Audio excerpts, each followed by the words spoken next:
Adult Solutions. Add-on desires. Hello viewers, welcome to Adult Solution Daily Current Affairs. I am Lokesh Penugonda. In this session we'll see today's current affairs based on the Hindu and the Indian Express, and later we'll see some practice MCQs. We'll begin our session with the first article, which is talking about the new population policy launched by the Uttar Pradesh state government. Uttar Pradesh state government has launched the population policy for the year 2021 till the year 2030. So we'll see some important provisions and aims of this new population policy. It has stated that the total fertility rate in the state of Uttar Pradesh would be reduced from 2.7 to 1.7 by the year 2031. So what is this total fertility rate? Total fertility rate talks about the number of children a woman will give birth to in her lifespan. So if on average a woman gives birth to 3 children, then the total fertility rate would be 3. So if we say that there are 100 people in an area and the total fertility rate is 3, then it means that this 100 women will give birth to 300 children in their total lifespan. Now when we say that the Uttar Pradesh has a total fertility rate of 2.7, it means that on average every 100 women in Uttar Pradesh will give birth to 270 children. So to reduce the number of children being born and to increase the health of the women and the mothers, the government of Uttar Pradesh has come out with this policy, where it is stated that from 2.7 fertility rate in the year 2021, that is this year, to 1.7 fertility rate by the year 2031 would be our aim. That means in the year 2031, 100 women will give birth to just 170 if the fertility rate is 1.7. So you can understand, by this you can reduce the number of children being born and you can reduce the population in the coming up years. So this is the total fertility rate. Next we'll talk about the maternal mortality rate. Maternal mortality rate talks about the death of women due to pregnancies. So if we say that the maternal mortality rate of a particular state is 197, then it means that for every 1 lakh pregnant women, 197 women will die due to pregnancy related causes. So Uttar Pradesh government has stated that the maternal mortality rate would be reduced from 197 in the current year to 98 by the year 2030. By this policy, it is planning to save the lives of women and planning to reduce the birth of children. So how is the maternal mortality rate and total fertility rate is related? If a woman is giving birth to 1 or 2 child, then her health might not deteriorate very badly. But if the same woman is giving birth to 5 or more children and she is giving birth to these children in the continuous years, then her health will take a toll. Her health, including her mental health, might be disturbed. So to prevent her mental and physical health being deteriorated, the Uttar Pradesh government is taking all these policies. So this is what we mean by the maternal mortality rate. And apart from this total fertility and maternal mortality rate, the Uttar Pradesh government also has been aiming to reduce the infant mortality rate and the under 5 mortality rate. That means it wants to reduce the number of children who dies within 1 year and within 5 years after taking their birth. So these are some important provisions from the Uttar Pradesh new population policy. Our next article. Chinese individuals and Chinese armed personnel have been protesting against the Dalai Lama's birthday celebrations done in the India. So we'll see some background about Mr. Dalai Lama. Dalai Lama is not a name, but rather it is a title. Dalai Lama is a title given to the spiritual head of Tibetans. In the year 1950, the Chinese Communist forces has invaded and has formally annexed the Tibetan region. So, in the year 1959, to protect his life and to protect the lives of his followers, Dalai Lama, who is the head of the Tibetans, have fled Tibetan region and has been living in Dharamshala. He has been living in Dharamshala after fleeing his Tibetan country. So, he is currently living in Dharamshala, and many Buddhists in India and Tibet celebrate and observe his birthday. And last week we have seen how numerous Indian politicians have congratulated and have wished on the birthday anniversary of Dalai Lama. And in this image you can see how Chinese are protesting against the celebrations done by Indians and mainly Buddhists regarding Dalai Lama. So in this image you can see how Chinese are displaying banners across the Indus River near the line of actual control. So what we need to understand is that this is happening in an area or a sector called as Demchok. So it is happening at Demchok, which is an area in the Union Territory of Ladakh. So you should remember the name of the sector which is lying near to the Chinese areas. Our next article, Richard Branson takes off first in space tourism race. So what do you mean by space tourism? Till now, mostly governments have been launching some space agencies and space or rocket shuttles to go to space and to go to other planets. These space instruments and equipments are mainly to conduct research in space and in other planets. But nowadays, what we have been witnessing is the rise of space tourism, wherein even individuals like common persons can visit the space to view the space and to live in the space for a short period of time. And there is a person called as Richard Branson, who is the head of a firm called as Virgin Galactic. Yesterday we have seen how the Virgin Galactic is planning to start the first tourist spacecraft, and today we can see that Mr. Richard Branson along with several other astronauts have successfully went to space and they have returned from the space. This is a 15 minutes journey. And in this journey, a Indian origin woman, Miss Bandla, have taken part in this journey. By taking part in this space journey, she has become the third ever Indian origin woman to go to the space. So what we need to understand is that Richard Branson is the head of a space agency called as Virgin Galactic, and they offer space tourism related services to the common people.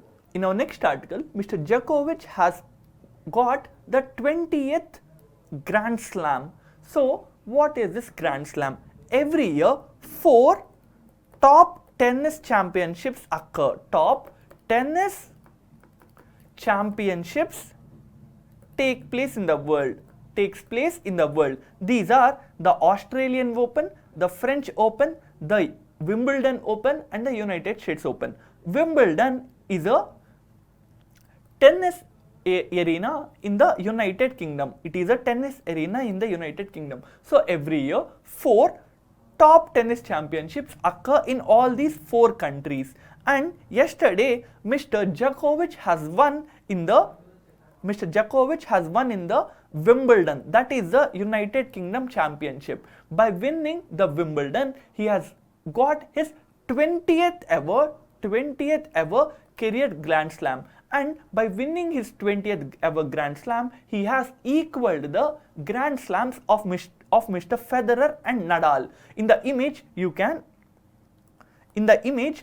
see Mr. Federer and Nadal. Even these 2 tennis players have won 20 Grand Slams till now. So by winning his 20th Grand Slam, Mr. Djokovic has also joined the club of 20 Grand Slams ever. So these three are the greatest tennis players alive today, and all of them have won 20 Grand Slams till now. So you can also remember the areas or the places where this tennis championships occur. These are Australia, France, United Kingdom and the United States. In our next article, it is stated that Argentina has won in the Copa America 2021. Argentina has won in the Copa America 2021. So what is this Copa America? Copa America is an international football championship. It is an international football championship. And this year, this international football championship was hosted by the Brazil. It is hosted by Brazil. And in this important international football championship, Argentina has won. Argentina has won. Whereas Brazil, who are also playing in the final match, has lost. So Brazil won the second place and Argentina won the first place in this Copa America football championship. And you can see several Argentina players with the Copa America Cup. Our next article is talking about the efforts of UNESCO to provide education and to improve the education condition in the world. What is UNESCO? UNESCO stands for United Nations Educational, Scientific and Cultural Organization. So UNESCO stands for United Nations Educational, Scientific and Cultural Organization. Since its establishment, it has taken numerous steps to promote the quality and quantity of education being provided in the world. But last year what we have seen is a COVID pandemic, and as a result more than 1.5 billion children in the world, are suffering when it comes to education, because most of them cannot access the educational material online. In India, in Africa and even in Latin American countries, most children does not possess computers, they does not possess electronic equipment and digital and internet that is required to access the education related content, and as a result more than 1.5 billion children in the world are suffering due to this pandemic. So UNESCO on its part wants to do something to promote and to improve the educational conditions in the world. So we'll see some initiatives of the UNESCO. First is the Free Rights for Teachers campaign. First is the free rights for teachers vaccination,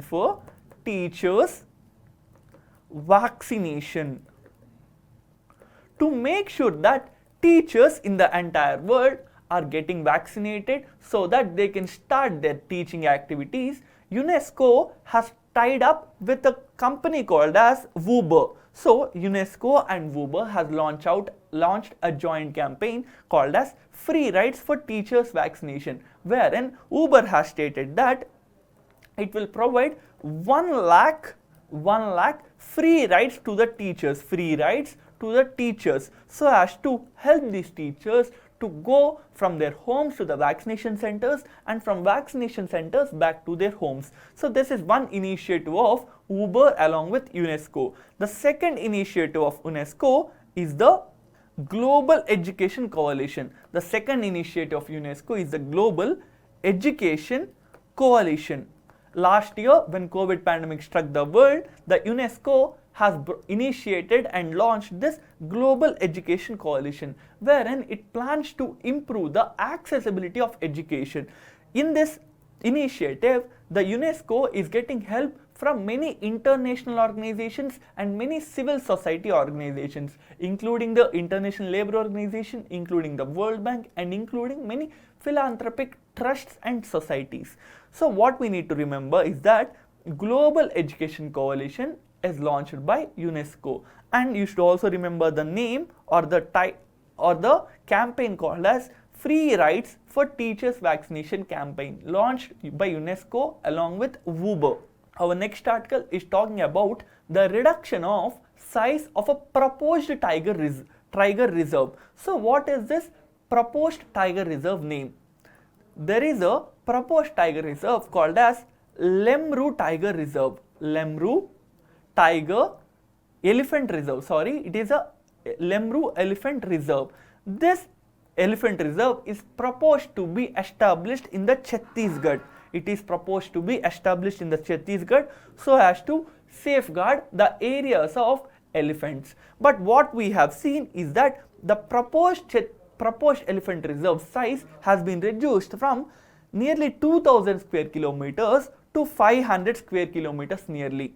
The reason experts are stating is that by reducing the area separated or allocated for the elephant reserves, more area can be used for coal mining. For coal mining, we have seen how Chhattisgarh is the largest state, it is the largest producer of coal in the country. So by not allocating these coal mining areas to elephant reserve, the Chhattisgarh government is planning to allocate these important areas where elephants generally roam to the coal mining companies. So you need to understand that Lemru is a proposed elephant reserve that is proposed to be set up in the state of Chhattisgarh. Next we have an article where Congress along with one more local political party has accused BJP of trying to divide Tamil Nadu into something called as Kongu Nadu and Tamil Nadu. So what is this Kongu Nadu?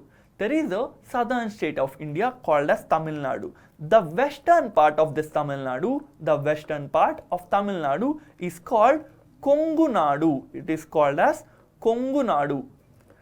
After reports emerged that the BJP government is using the word Kongu Nadu to describe an MP from this area, the local political parties have accused the BJP government that it is planning to divide the state of Tamil Nadu into Tamil Nadu and Kongu Nadu. So if you ever come up with a question relating to Kongu Nadu, you should remember that this is nothing but a western part of Tamil Nadu. Next we'll start the practice MCQs.